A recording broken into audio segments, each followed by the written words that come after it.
စိတ်ဆန္ဒမြင်မာလာပြီဆိုရင်အလုံးကိုလုံနိုင်တဲ့အနေအထားရှိတယ်လူကျင်တဲ့တန်းကျင်တဲ့ဆိုတဲ့စိတ်ဓာတ်ဖြစ်ပေါ်လာခြင်းဟာအဓိကကြတယ်နော်ဒါကြောင့်မို့ဆန္ဒဆိုတဲ့သဘာဝတရားကိုဒီသဘာဝတရားဥဆောင်လာပြီဆိုလို့ရှိရင်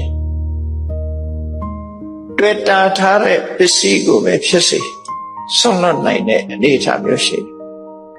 အရာကသိကိုဆုံးလွတ်နိုင်တဲ့အနေအထားမျိုးရှိတယ်ဒါကြောင့်မို့ဆန္ဒကို24ပစ္စည်းထဲမှာဆန္ဒအဓိပတိပစ္စည်းအောင်မှာဟောထားတာပဲဖြစ်တယ်နော်ဆန္ဒရှိလာပြီဆိုလို့ရှိရင်